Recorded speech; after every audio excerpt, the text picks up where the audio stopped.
फिर परमेश्वर ने उस बालक को बहुत सा ज्ञान कराया, रुचि से सुना।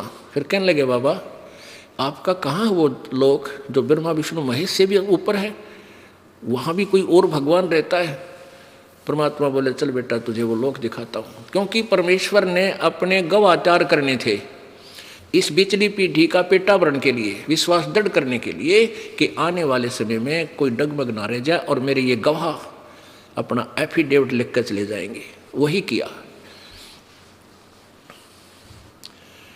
अब गरीबदास जी को परमात्मा ने प्रथम मंत्र दिया और कहा, बेटा आ मेरे साथ। इतना कहते ही वो बैठे थे ऐसे जैसे सुखासन पर बैठ जाते हैं, आलती पालती मार के आम आग दिन बैठ जाता, जैसे आप जी विराजमान है। वो शरीर तो न्यू का न्यू रह गया, आत्मा निकाल ली।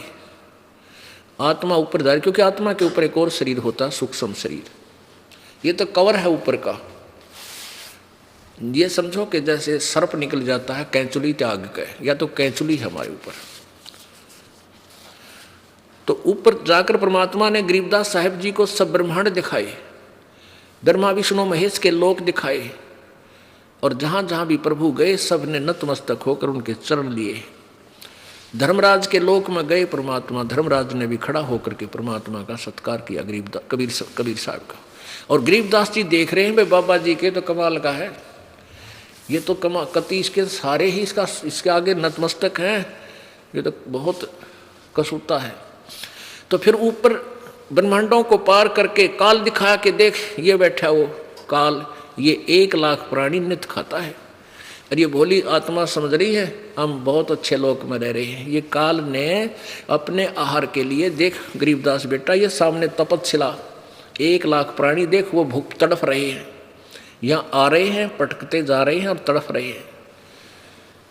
और अपने तीनों पुत्रों रजगुण ब्रह्मा सतगुण विष्णु तमगुण शिव जी के द्वारा इसने अपनी खेती फसल ये मनुष्य तैयार करवा रखे। और इसलिए उसके बाद वो काल दिखाया, क्योंकि काल जो ज्योति निरंजन है, ये जो 11वें द्वार पर जहाँ से परब्रह्म के लोक में प्रवेश करते हैं वहाँ ये खुद बैठा रहता है। तो जब परमात्मा वहाँ गए और कहा, गरीबदास जी से कहा, बेटा अब मैं अपना सतनाम सुमरण करूँगा, सारनाम, और देखना ये इसका मत झुक जाएगा मस्तक। वो तो लीला थी, हमें बताना चाहते थे। तो जो ही परमात्मा निकट गए और काल का सिर ऐसे हो गया, उसके सिर पे पैर रखा, क्या बेटा मेरे साथ, और उस 11वें द्वार को पार करके फिर 12वें द्वार में सतलोक में परब्रह्म के लोकों को पार करते हुए पहुंच गए। अब नीचे से जो प्रभु परमेश्वर कबीर जी यानी परम अक्षर ब्रह्म गए थे, वो एक जिंदा बाबा जी की वेशभूषा में थे। और जो परमात्मा का सतलोक में वास्तविक शरीर है, वो उसकी एक बहुत बड़े गुम्बज में, बहुत बड़े स्तूप में, बहुत बड़ा सफ़ेद गुम्बज है, उसके बीच में सिंहासन लगा है, प्रभु का तख्त है यानी सिंहासन। उस पर वो तेजों में शरीर वाले प्रभु, वही कबीर देव अन्य रूप में विराजमान थे, जिसके एक रोमकूप में करोड़ सूर्य करोड़ चंद्रमा मिला दे, उनका प्रकाश भी फीका पड़े, इतना तेजों में शरीर उस प्रभु का है। अब नीचे से जो एक साधु रूप में गए थे प्रभु कबीर जी, अपने ही दूसरे स्वरूप जो तख्त पर सिंहासन में विराजमान थे उस पर चवर करने लगे। अब गरीबदास जी ने सोचा कि भाई भगवान तो ये है जो तख्त पर बैठा, कितना सुंदर शरीर, कितना वाहिट, कितना प्रकाश। इतना सोच ही रहे थे कि वो जो तख्त पर विराजमान था वो स्वरूप खड़ा हुआ, और जिंदा बाबा जी के रूप में जो पृथ्वी से गया था वो स्वरूप उसी तख्त पर आल ब्रह्मांड के कंट्रोलर के रूप में विराजमान हो गया। और जो तेजों में शरीर वाला प्रभु था वो चवर करने लगा, यानी जैसे नौकर करता है। अब गरीबदास जी ने सोचा, भाई बाबा जी के चाड़ा है तो इस पर भगवान चवर करे, भाई बड़ा कमाल का आदमी है। तो इतने में क्या हुआ कि वो तेजों में शरीर जो था उस जिंदा महात्मा वाले शरीर में समा गया। अकेले वो जिंदा महात्मा ही वहाँ पर विराजमान रहेगी। और चवर जो है अपने आप घूम रहा है परमात्मा के सत्कार के लिए ऑटोमेटिकली। तब गरीबदास जी समझ गए भाई ये भगवान था जो नीचे गया था, ये लीला कर रहा था। तब गरीब परमेश्वर ने कहा जा बेटा, तेरे शरीर को फूकने वाले हैं, तेरे को मृत जानकर तेरे परिजन उठा ले गए हैं और शमशान घाट पर तुझे जलाने वाले हैं, तू वापस जा। गरीबदास जी ने कहा प्रभु मुझे वापस ना भेजो, वो तो गंदा लोक है, हे भगवान ना भेजो मुझे, यही रख लो मेरे दाता। क्योंकि वहां जाने के बाद तो ये ऐसा लगता जैसे सुअर लेटे रहते हैं ना गंध में, और एक बहुत अच्छी चिप्स की कोठी में कोई व्यक्ति रहता हो और उसको कहा जाके जहाँ ये सुअर पड़े हैं गंध में, तू यहाँ चला जा, वो नहीं जा सकता। तो सतलोक की तुलना में यहाँ के 21 ब्रह्मांड ऐसे गंदे लोक हैं, ऐसा इसमें गंध है, तो वापस इसमें क्यों करावे। जब ठीक है किसी अगर नशा हो गया, शराब पी रहा है, भांग पी रखी है, वो तो कितना पिड़ा रहे, उसने तो वो स्वर्ग दिखाई दे से। अब जिसकी भांग उतर गई, नशा उतर गया, उसको कैसे फिर वो कैसे पड़े उस गंदे लोक स्थान पर, नहीं जा सकता, कोई धक्का दे तो नहीं जा सकता। तब परमेश्वर ने कहा बेटा अपना उद्देश्य ये है, सारी समझा दी शॉर्टकट में, कि सब अपनी आत्मा है, काल के जाल में फंसी पड़ी है, उनको निकालना है, तू जा वापस, ये मेरा आदेश मान ले और मैं तेरे साथ रहूँगा, तुझे वापस लेकर आऊँगा, और जा तू मेरी महिमा का गुणगान कर। उधर से क्या हुआ कि जब पाली वो ग्वाले दूर चले गए थे, दूध नहीं पिया था, 1-2 घंटे 3 घंटे के बाद वापस आए। उन्हें देखा रो बाबा जी तो चला गया, और वो लड़का जो लड़की का लड़का, क्योंकि ये भांजे थे वहाँ के, कि वो छोरी का छोरा यानी लड़की का लड़का कहाँ गया, कि वो बैठा वहाँ। एक भक्त एक से कहा कि जाओ तो उसको बुला के ला, उसका टाइम हो गया, अपनी गायों को घेरेगा यानी ड्यूटी देगा। उसने आवाज़ लगाई कि एक गरीबदास नाम था परमेश्वर की प्यारी आत्मा का, लेकिन गांव वाले शॉर्टकट में बोला करें न, बोले ओ उसका गरीबू नाम दे रख रखा था, वैसे अपना जो एक न्यारा नाम होया करे गांव में, बोले ओ गरीबू खड़ा हो, आजा तेरी ड्यूटी आ गई, गायें घेर। अब वो गरीबदास जी तो जा रहे सतलोक में सैल सपट्टे को, और वहाँ तो शरीर ही था। आवाज़ लगाता लगाता वो गवाला वो व्यक्ति पकड़ के बच्चे जैसे शरीर को कहने लगा, वो भगत जी खड़ा हो, तेरी ड्यूटी आ गई। अब उसको ऐसे छेड़ा, वो न्यू का न गिर गया, तो उसमें आत्मा थी नहीं, तो प्राण थे ही नहीं, खत्म हो चुका था। वो तो हक्का बक्का रहेगा। उसने आवाज़ लगाई कि आ जाओ, लड़का मर गया, लड़का मर गया। वो पाली आ गए, फिर गांव में भागे गए। गांव में जो पता चला उनके माता पिता को इकलौता पुत्र था, 12 वर्ष में हुआ था, माता पिता भी बेहोश हो गए। पुत्र की इकलौते पुत्र की मृत्यु सुनकर हाहाकार मच गया।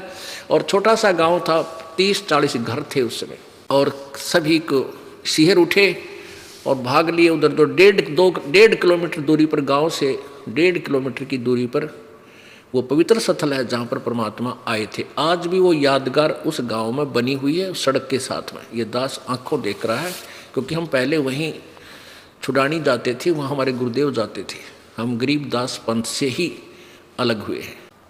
अलग तो गरीबदास पंथ ही समझो, वैसे हम अब कबीर पंथ पहचान गए, कबीर पंथ पर चल पड़े जो गरीबदास जी ने मार्गदर्शन किया था। और वो गरीबदास छुड़ाने वाले जो हैं वो उसी काल के जाल में ही कुमार्ग पर जा रहे हैं।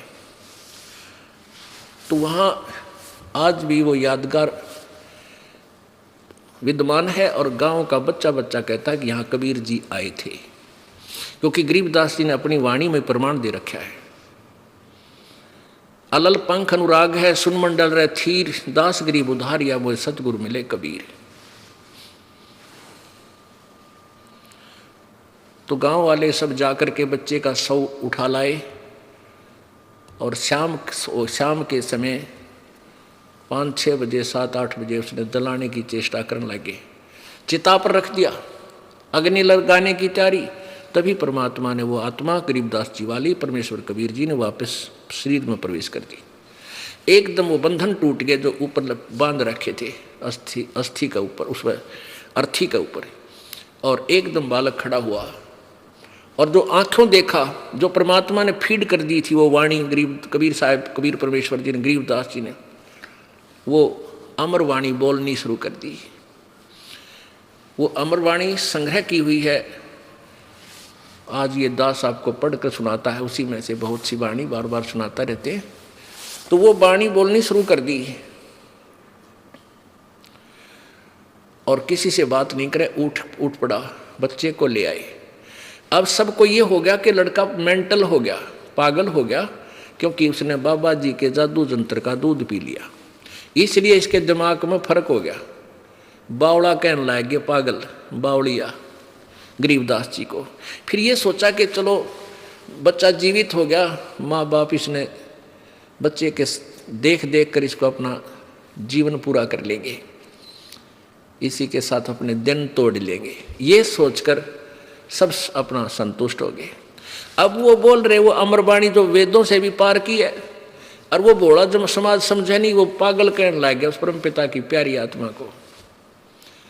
अब वो बताने की चेष्टा कर रहे हैं कि कबीर परमात्मा है जो बनारस में दानक रूप में आया था, जुलाहा रूप में आया था। इस बात ने जाट समाज का देवी ना माने, है झूठ बोल रहा है, तो मैं पागल हो गया, दानक ना भगवान बताओ, जुलाहे कवि ने।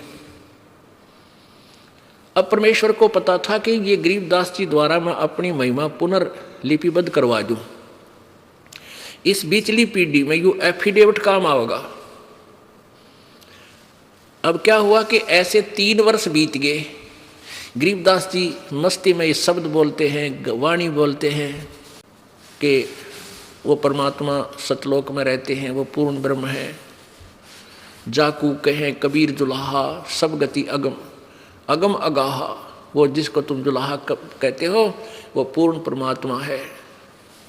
अनंत कोट ब्रह्मंडे का एक रति नहीं भारे, सतगुरु पुरुष कबीर हैं ये कुल के सिरजनहार।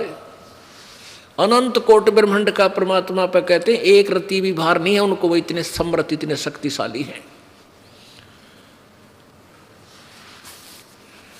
और सतगुरु पुरुष कबीर है। अब देखो दोनों उपमा दी है गरीबदास साहिब ने। सतगुरु का अर्थ होता है तत्वदर्शी संत, जो यथार्थ ज्ञान प्रदान करे, वो सतगुरु की भूमिका भी उन्होंने की। और पुरुष माने परमात्मा, वो सारे ब्रह्मांडों का संचालक भी कबीर जी ही है। तो इस तरह वो वाणी बोलते रहे। धर्मराय दरबार में दी कबीर तलाक, मेरे भूले चुके हंस को तू पकड़िए मत कजाक। यहाँ के न्यायाधीश के सामने ब्रह्मा विष्णु महेश की भी जो है ना थर थर शरीर कांपता है, देह कांपती है जब उसका संदेश आता है। और वो न्यायाधीश 21 ब्रह्मांड का जो न्यायाधीश सबका अकाउंट रखता है, वो कबीर परमात्मा के सामने हाथ जोड़कर खड़ा हो गया जब गरीबदास जी साथ थे।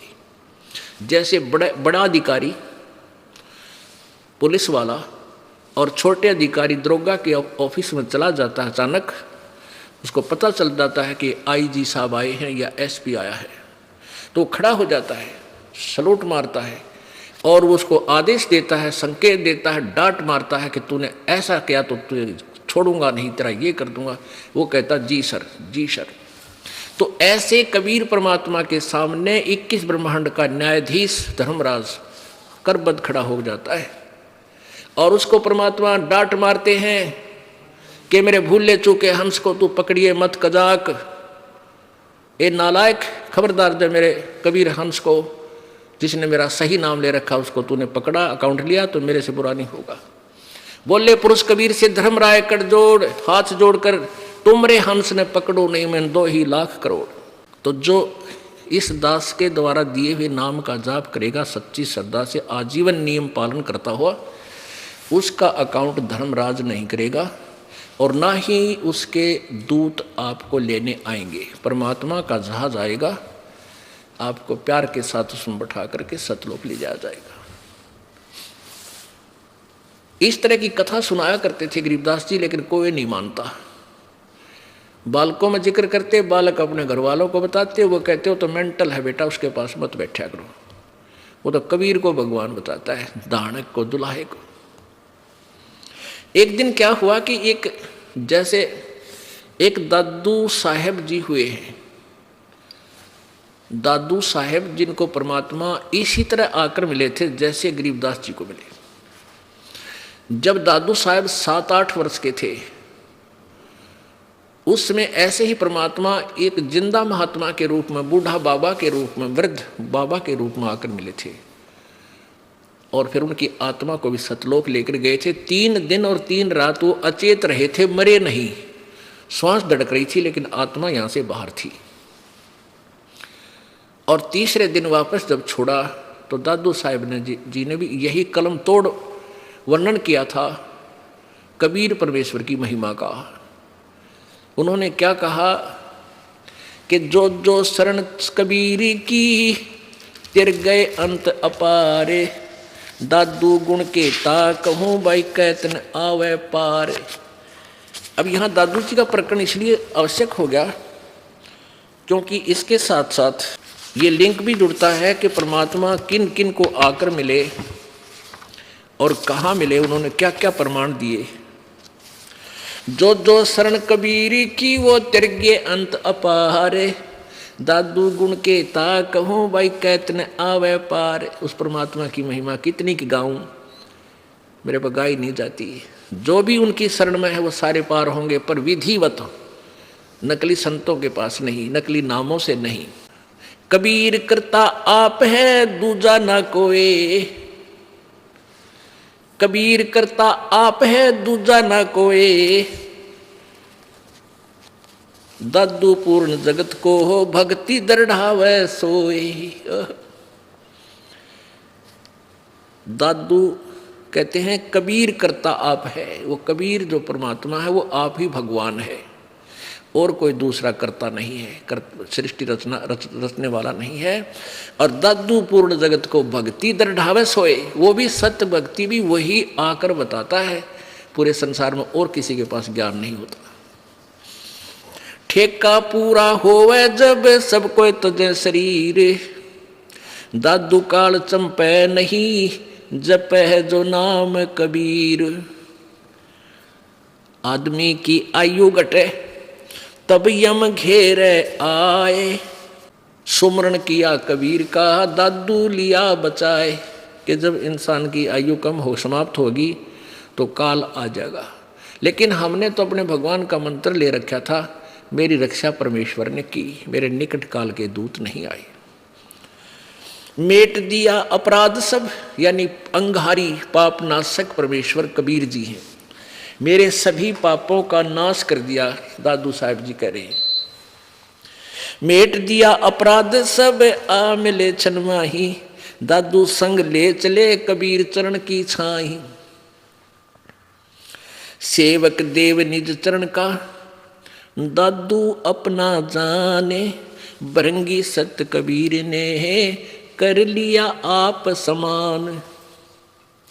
दादू अंतर्गत सदा छिन छिन सुमरण ध्यान, वारू नाम कबीर पर पल पल मेरे प्राण। अब सुन सुन साख कबीर की, काल न्यवावे माथ, धन धन तीनों लोक में है दादू जोड़े हाथ। यानी क्या बता रहे हैं कि सुन सुन साख कबीर की, साख माने महिमा, उसकी लीला को सुन सुन के उसकी समर्थता के आगे, कबीर जी की शक्ति के सामने यो काल भी मस्तक नीचा कर लेता है।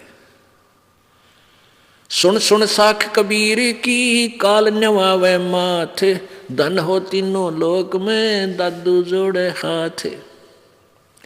केरी नाम कबीर का विषम काल गजराज, दादू भजन प्रताप से वो भाग गए सुनत आवाज।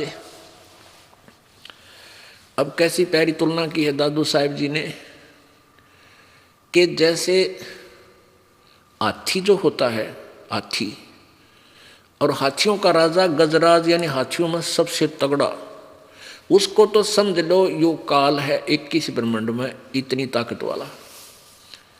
और परमेश्वर कबीर जी को समझ ले बब्बर शेर, केरी। और बब्बर शेर जब धाड़ता है, कितना तगड़ा हाथी हो, लीद कर देता है, इतना भयभीत हो जाता है।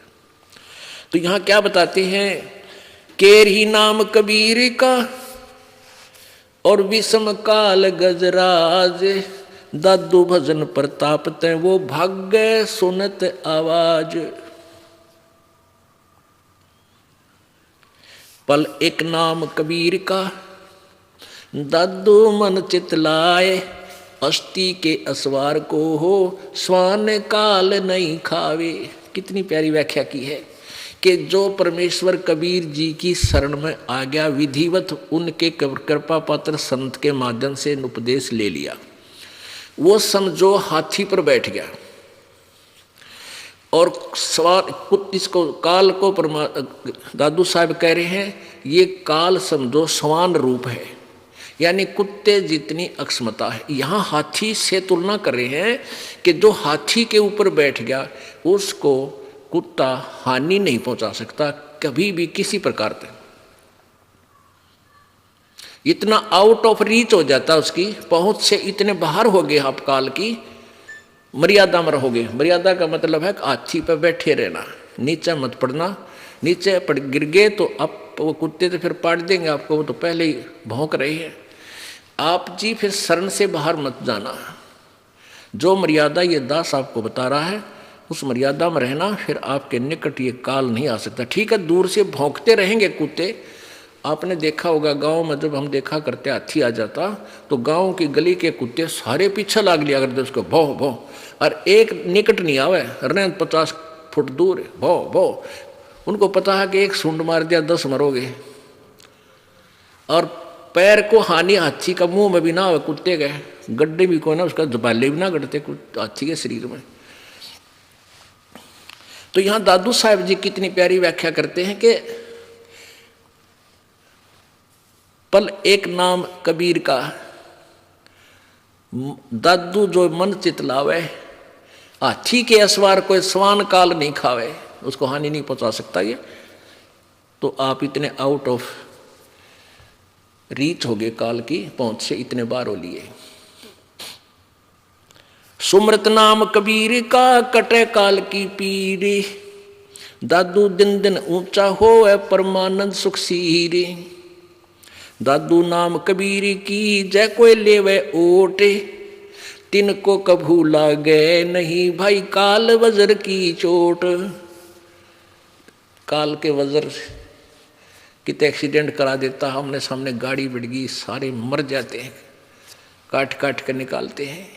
हेलीकॉप्टर से गिर गए, चकनाचूर हो गया, कहीं पर कि कोई घटना होगी। कहते हैं ऐसी घटनाएं परमात्मा की आत्माओं जो सच्ची लगन और मर्यादा में रहेंगी उनके ऊपर इस काल का अटैक नहीं हो सकता इस तरह का।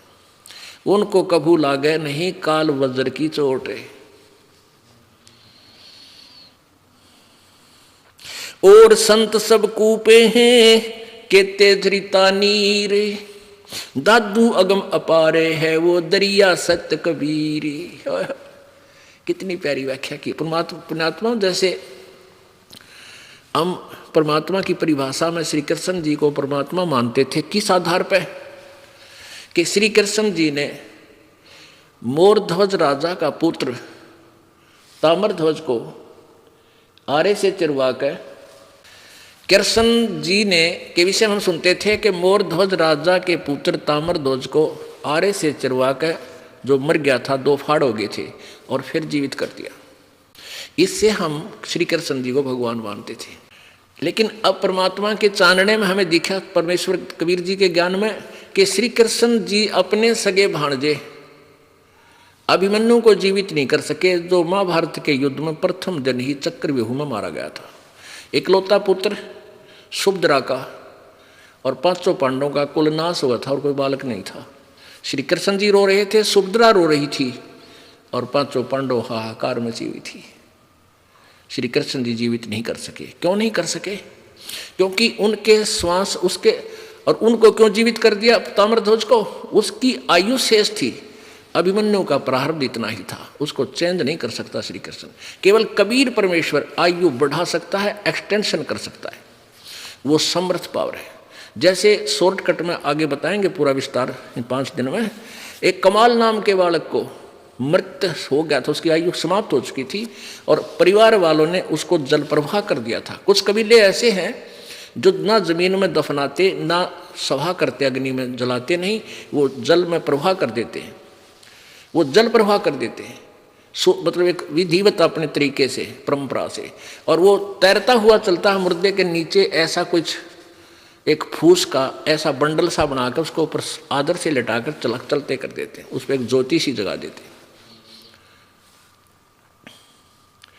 तो वहां वो बहता हुआ जा रहा था, तो कबीर परमेश्वर से कहा शेख तकी। शेख तकी कौन था? सिकंदर लोधी का धार्मिक गुरु था। और कबीर जी से ईर्षा करने लगा, क्योंकि सिकंदर लोधी के जलन का रोग किसी से आराम नहीं होता, परमात्मा के आशीर्वाद से वो स्वस्थ हो गया था। इस कारण से सिकंदर लोधी दिल्ली का बादशाह कबीर परमेश्वर का अत्यधिक सत्कार करता था। उधर से वो उसका धार्मिक गुरु ईर्षा करने लगा, किसी प्रकार कबीर जी को नीचा दिखाऊं ताकि ये यहाँ से भाग जाए। इस दृष्टिकोण से उसने ये शर्त रख दी अपने राजा के सामने कि यदि कबीर जी कोई मुर्दा जिंदा कर देगा मेरे सामने, क्योंकि कबीर जी ने सिकंदर लोधी ने महर्षि रामानंद जी ब्राह्मण का सिर काट दिया था, इस बात पर कि वो मुसलमानों से नफरत करता था। फिर कबीर जी ने उस सिकंदर लोधी के सामने ही वो उसको जीवित कर दिया था, कटे हुए सिर को एज इट इज, जैसे कृष्ण जी ने ताम्रध्वज को जीवित किया था। वो तो उसके समांतर शक्ति हुई परमात्मा की। और फिर वो मरा हुआ बच्चा आया हुआ था, तो शेख तकी ने बोला मेरे सामने जिंदा करे कबीर, जब मानूं मैं इसको भगवान, नहीं तो मैं नहीं मानूंगा और तेरी बगावत करवा दूंगा मुसलमान समाज से। ये कह करके ये काफिर हो गया हम राजा, इसने एक हिंदू से उपदेश ले लिया। तो सिकंदर लोधी चिंतित था। कबीर जी ने पूछा क्या कारण है, तो कारण बताया। परमेश्वर ने कहा कि कह दो इस शेख तकी को कोई मुर्दा ले आवे, उसको जीवित कर दूंगा। अब शेख तकी कहने लगा मुर्दा मैं कहाँ से लाऊं? एक दरिया के किनारे खड़े थे, ये वार्ता हो रही थी। परमात्मा ने अपनी प्यारी आत्मा सिकंदर लोधी दिल्ली के सम्राट की वह टेंशन दूर करनी थी कि वो बात बिगाड़ेगा। इतने में वही कमाल का शव बहता हुआ आ गया बच्चे का। इतने में वो 13 वर्षीय बालक का शव दरिया में बहता हुआ आ गया। और परमेश्वर कबीर जी, वो सैनिक भी खड़े थे हजारों की संख्या में, और भी व्यक्ति थे। कहा कि वो आ गया शव। सिकंदर शेख तकी बोला वो आ गया शव, कर दे जीवित कबीर, जब मानो इसको मैं, ये अल्लाह का नबी है, अल्लाह है। अब सिकंदर कहता था ये भगवान आया है, क्योंकि उसके सामने जीवित कर दिया मरा हुआ कटा हुआ सिर महर्षि रामानंद जी का। और फिर एक गाय काट दी थी ऐसे ही निकम्या ने, वह भी जीवित कर दी थी परमात्मा ने। और दूध की बाल्टी भर दी थी उस गाय की जीवित करके। और फिर वो बच्चा आ गया। तब कहने लगा शेख तकी कहने लगा कि इसको जीवित कर दे, तो मानो तू भगवान है। परमात्मा ने कहा कि पहले तू कर ले, के बाद में नंबर बनावे। तो जंतर मंतर करता रहा, वो तो चला गया। शव कम से कम भी 800,000 गज आगे पहुंच गया दरिया में, जहाँ वो खड़े थे उससे नीचे पानी की बह करके। तब शेख तकी ने कहा कि तो चाहता था मुर्दा निकल जाए किसी तरह, मुझे लगा दिया इसमें हैं, जब जानो ये भी कर दे। तब परमात्मा ने ऐसे कहा था, ऐसे कर दिया, यानी वो मुर्दा वापस चल पड़ा अपोजिट उस, यानी जिधर से पानी बहकर आ रहा था और बहुत आगे जा चुका था वो शव, परमात्मा के आदेश से वो वापस चल पड़ा। जैसे ये इंजन वाली किश्ती चला कर बैक फ्लो के विरुद्ध अपोजिट, और वहाँ आकर रुक गया। नीचे लहर पानी की जा रही है और वो सब ऊपर एज इट इज है। तो परमेश्वर ने कहा कि हे जीवात्मा जहाँ भी है, मेरे हुक्म से, कबीर हुक्म से इसमें प्रवेश कर और बाहर आ जा। इतना ही कहा था मालिक ने। उसी समय वो मुर्दे में ऐसे कंपन हुई, लड़का एकदम खड़ा होकर और बाहर आकर दंडोत प्रणाम किया। बोलो सतगुरुदेव। अब इससे वहाँ उपस्थित लोगों ने कहा कि कमाल कर दिया कबीर जी, कमाल कर दिया। उस बच्चे का नाम कमाल रख दिया और अपने साथ अपने पुत्र के रूप में परमात्मा ने उसको रख लिया। अब ये दास क्या कहना चाहता था, दादू साहेब की इस वाणी को क्लियर करने के लिए, और संत सब कूप हैं केते झरीता नीर, दादू अगम अपार है ये दरिया सत्य कबीर। अब जैसे और संतों की, भगवानों की महिमा भी कुछ मिलती जुलती है। जैसे एक तो कुएं में जल है, कूप में। एक कोई झरना बह रहा है, झरीता नीर, वो सीमित होता है, वो सफिशिएंट नहीं होता। एक जैसे छोटा सा तालाब होता है। अब ऐसे समझो कि कुछ तो संत जिनकी तुम महिमा से परिचित हो भगवानों की, उनमें से समझो कुछ तो कूप हैं, वो भी काम चलाओ जल सहारा दे देते हैं, और कुछ जरीता नीर यानी झरने बह रहे हैं थोड़े बहुत, वो भी कुछ क्षेत्र में राहत दे देते हैं। लेकिन दादू अगम अपार है, वो दरिया सत कबीर हो दरिया, जिसके पानी का कोई और छोर ना हो। उसमें तो कितनी नहर भी निकाल ले, नहा भी ले, धो भी ले, कितनी सच्चाई कर ले, फिर भी उसका अंत नहीं। यानी इतनी सुप्रीम पावर है कबीर जी।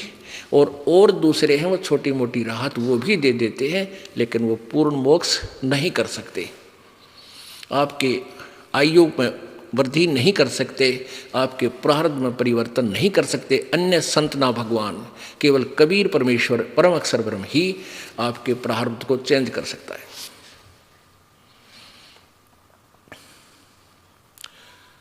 अब पुण्यात्माओं, जब तक हमारे प्रारब्ध में परिवर्तन नहीं होगा तो हम सुखी क्यों कर होंगे। आपके कर्म में प्रारब्ध में लिखा हुआ है कि आपकी टांग टूटेगी या आपकी मृत्यु होगी, किसी ने लिख रखा है जंत्री में। ये जैसे ये पामिष्ट होते हैं, ये बहुत कुछ सच बता सकते हैं, लेकिन ये आपको राहत कुछ नहीं दे सकते। अब जैसे भोली आत्मा जाती हैं किसी ज्योतिषी के पास, वो उसकी जन्म पत्री देख जंतर मंत्र करके बता देगा तेरे को उस वर्ष में इतनी हानि होगी। अब वो हानि तो होगी ही होगी, क्योंकि लिख रखी हो तो कोई भी पढ़ कर सुना दे, लेकिन उसमें वो परिवर्तन वो ज्योतिषी नहीं कर सकता, वो बता सके। जैसे किसी ने बता दिया तीसरे महीने में मार्च में तेरी टांग टूटेगी।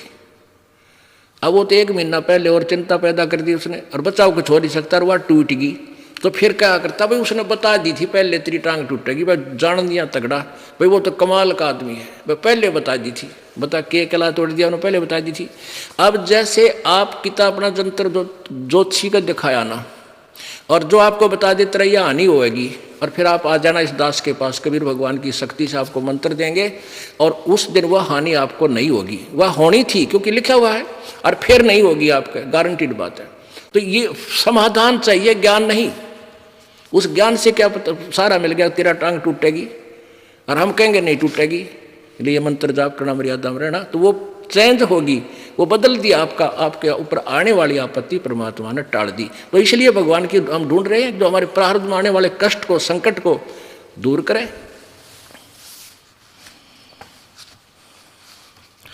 और संत सब कूप हैं केते झरीता नीरे, दादू अगम अपार है ये दरिया सत्य कबीर।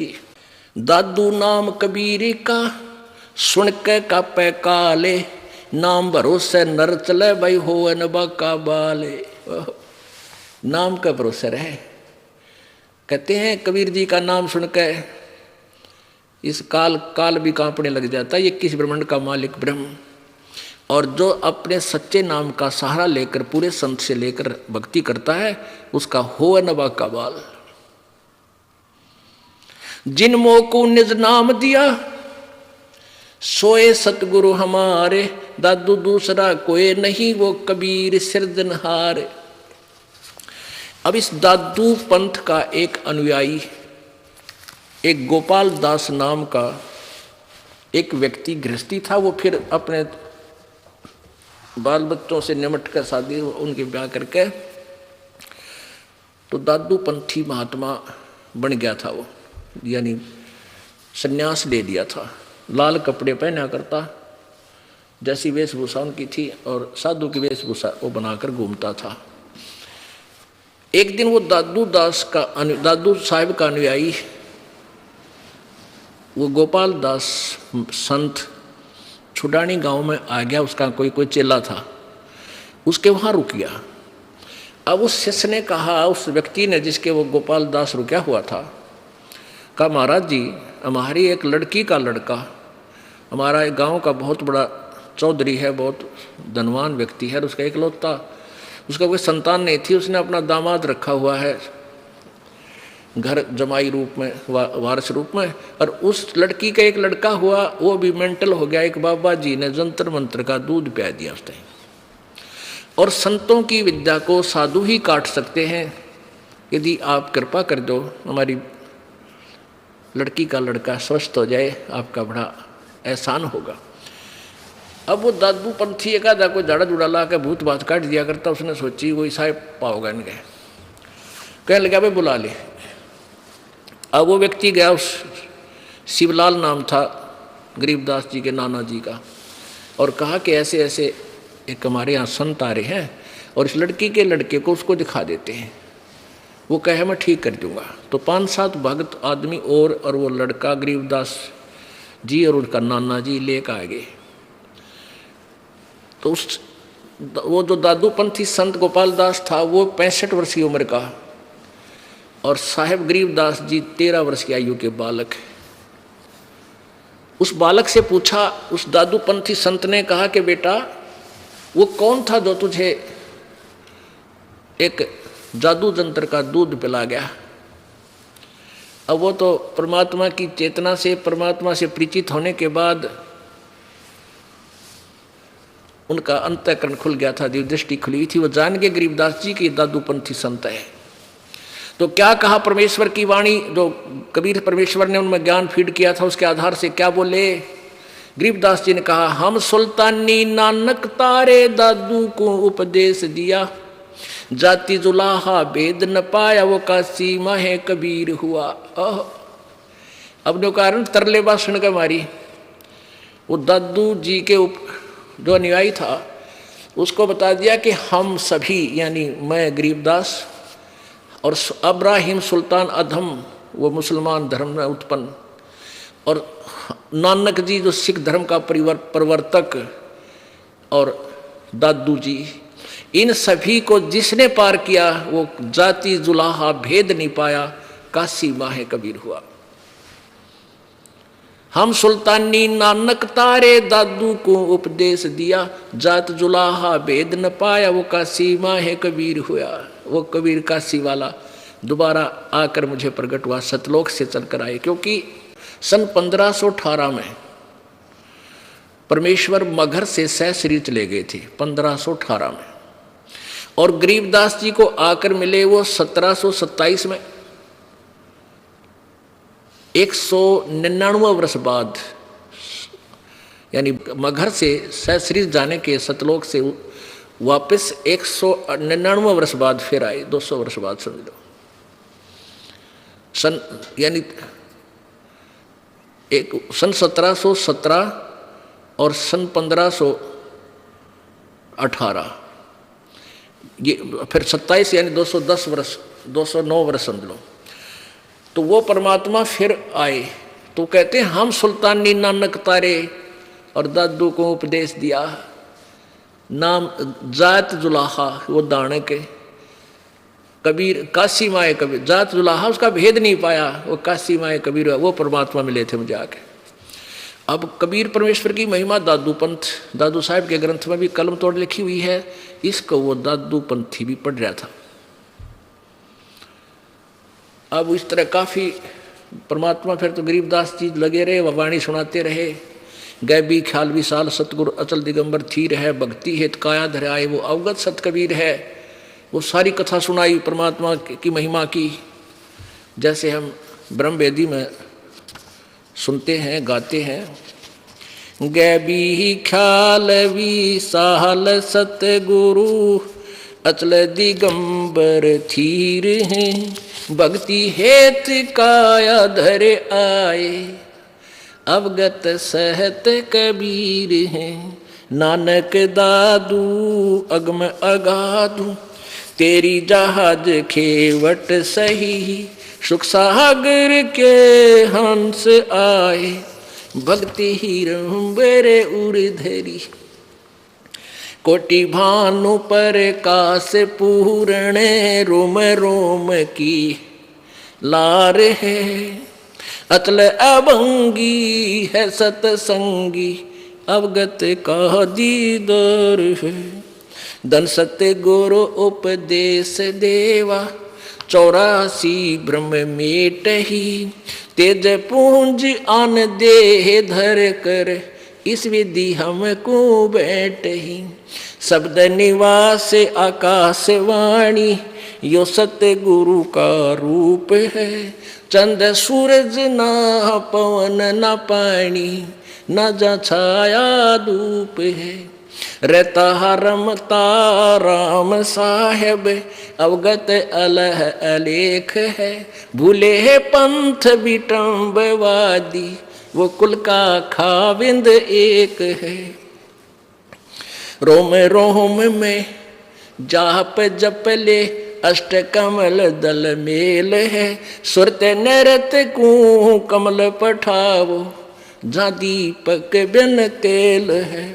हरदम खोज है नोज हाजर, त्रिवेणी के तीर हैं। दास गरीब तबीब सतगुरु, बंदी छोड़ कबीर हैं। हरदम खोज है नोज हाजर, त्रिवेणी के तीर हैं। दास गरीब तबीब सतगुरु, बंदी छोड़ कबीर हैं। अब यह वाणी जो बोली उस दादूपंथी संत के कलेजे में जख्म हो गया। कोई हो तो वो कहने लगा, रे गांव वालों, यो लड़का पागल को ना, तुम पागल हो भाई।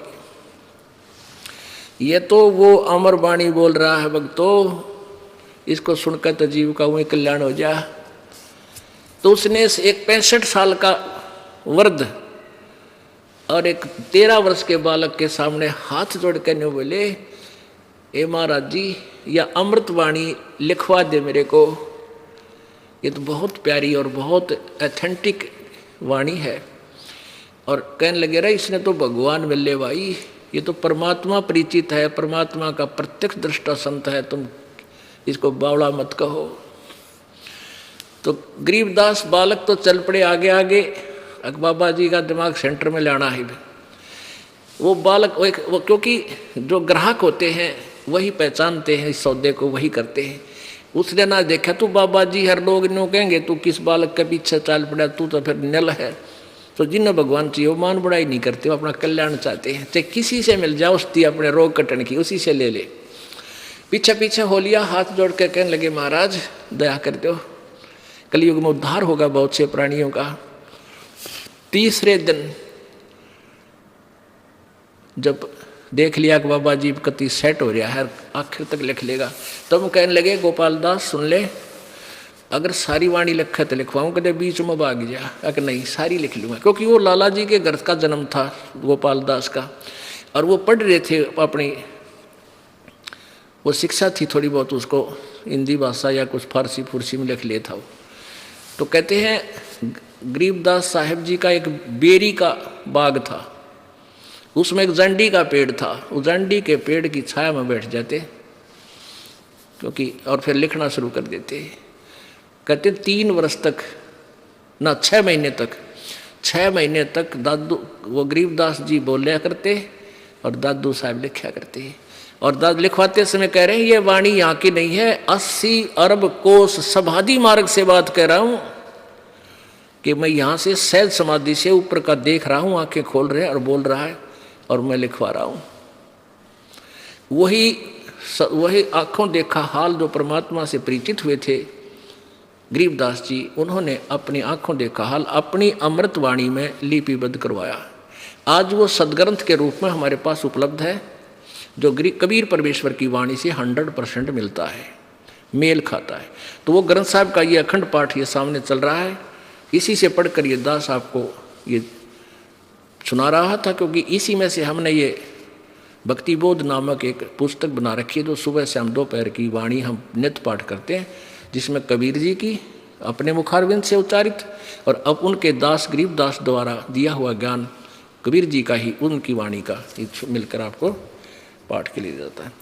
तो ऐसे उस परमेश्वर को किन किन ने पहचाना, वेद वही बतावें, परमात्मा सह शरीर है, उसका नाम कबीर है, और सभी महापुरुष जिनको भगवान मिले वो भी यही बता रहे हैं।